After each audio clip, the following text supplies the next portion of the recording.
Let's get right into it. Number 10. Planning your survival. You're sitting in a restaurant, enjoying your meal, when suddenly your brain goes, if someone burst in here right now, which exit would I use? This is your caveman brain doing its job.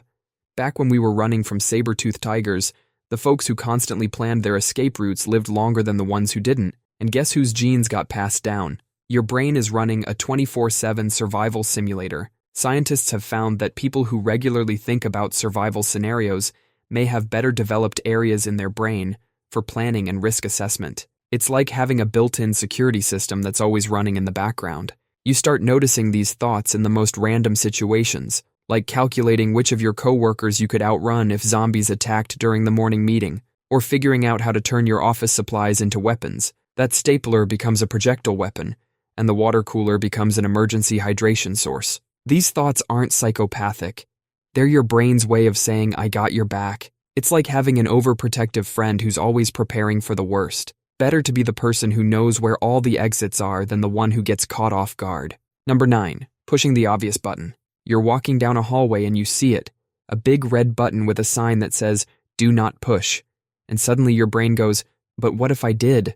This urge is incredibly common. The more obvious the warning, the stronger the urge gets. Put a giant sign saying danger, pressing this button will release toxic gas, and people start sweating, trying to resist.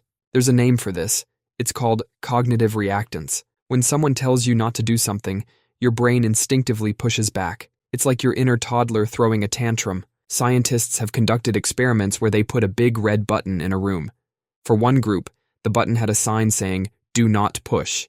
For the other, there was no sign at all. The forbidden button was pushed significantly more. And it's not just buttons. Ever stood at the edge of something high and had the thought, what if I just jumped? That's a related phenomenon the French call l'appel du vide, or the call of the void. Your brain isn't trying to end you. The more you try not to think about the forbidden action, the more you'll think about it. It's like trying not to think about a pink elephant. Your brain is just committed to being a rebel. Number 8. Ruining something perfect. You're walking outside after a fresh snowfall and see a pristine, untouched field of white, and then this weird urge pops into your head. You want to run right through the middle of it, destroying all that perfection with your footprints. This destructive urge is super common. Scientists believe it's tied to our survival instincts. Back in caveman days, being too comfortable with perfection could get you killed. That smooth, undisturbed snow might be hiding a cliff. That perfect circle in the grass might be a predator's trap. So your brain developed this habit of wanting to mess things up, just to make sure everything's safe. This is also related to what psychologists call destructive play, a healthy way our brains rebel against too much order. The same impulse makes you want to knock over a perfectly stacked pyramid of oranges at the grocery store, or smudge a flawlessly frosted cake. Some scientists also think it's about control. When something is perfect and untouched, it's outside of our influence. Our brain wants to mess it up to show we have power over our environment. Number 7. Cute aggression. Ever see something so adorable you just want to squeeze it until it pops? A puppy so cute you want to squish its face? Or a baby with cheeks so chubby you have to fight the urge to pinch them? This is called cute aggression, and it's completely normal. When we see something incredibly cute, our brain's reward system gets flooded with so much positive emotion that it becomes overwhelming. It's like trying to drink from a fire hose. To balance this out, your brain throws in a dash of the opposite emotion, aggression. It's not a real desire to harm. Instead, your brain is saying, this is too much. Think about squishing it before we explode from joy. Scientists believe this evolved to help us function. If you were so mesmerized by how cute your baby was that you were paralyzed, you wouldn't be a very good parent. Those aggressive thoughts might be what snaps you out of the cuteness overload so you can actually feed and care for the baby. So when you feel the urge to squeeze a kitten, you're not a psychopath. You're just experiencing an emotional overload that bizarrely might make you a better caregiver. Number 6. How would I get away with it? You're watching a true crime show. The killer got caught because he used his own credit card to buy the murder weapon. And there you are, sitting on your couch thinking, amateur hour. I would have paid cash. Then you catch yourself and think, wait, why do I know how to plan a perfect crime? This doesn't mean you're a budding criminal.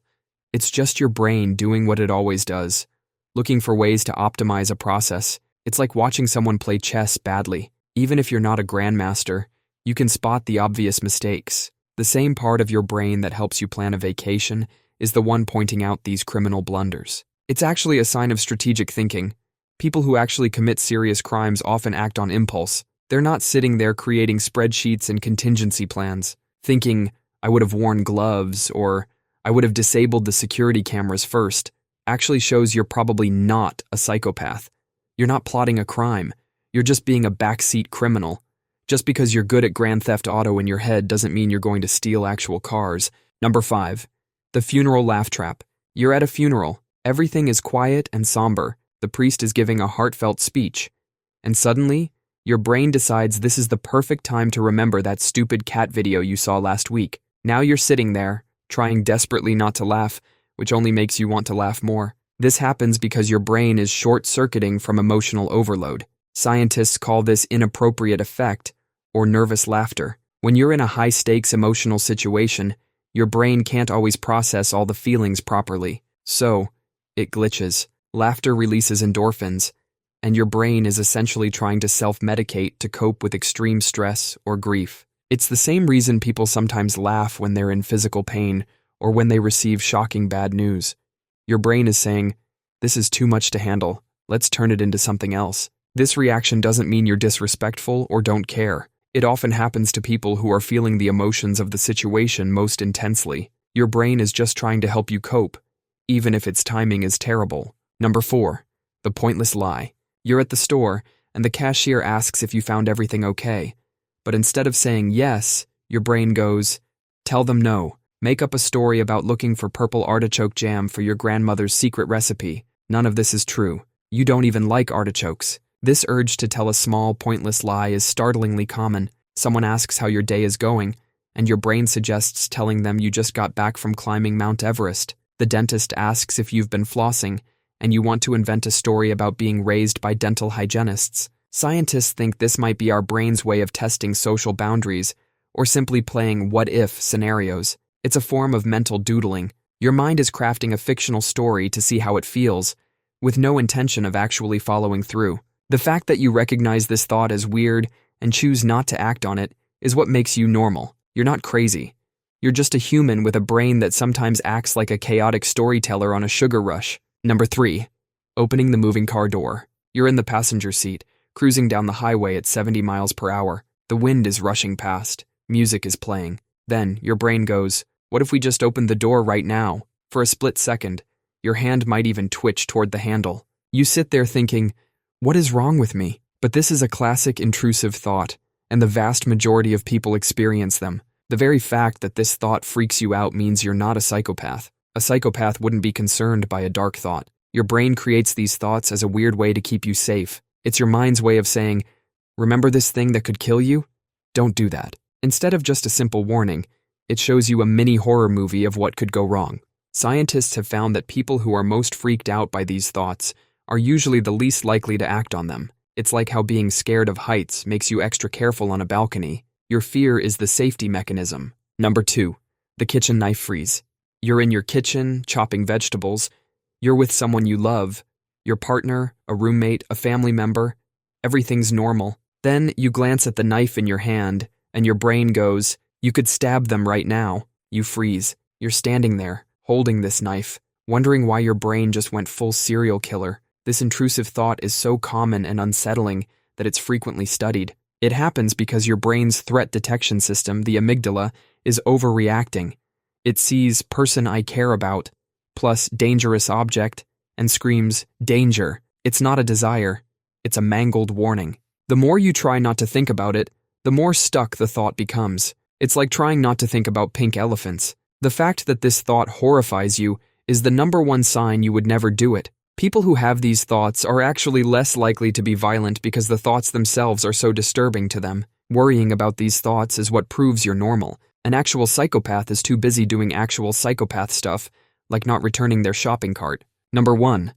The I could ruin everything right now awareness. You're at a dinner party.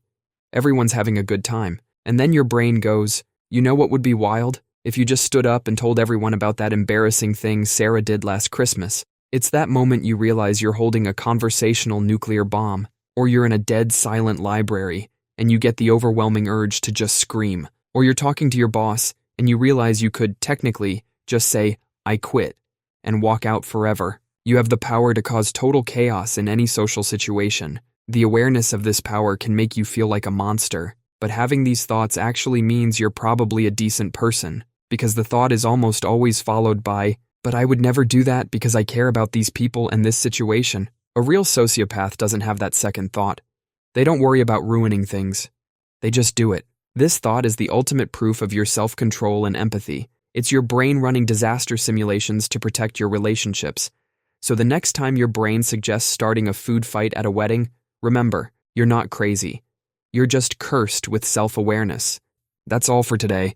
I'll be making similar videos in the future. Subscribe to see them.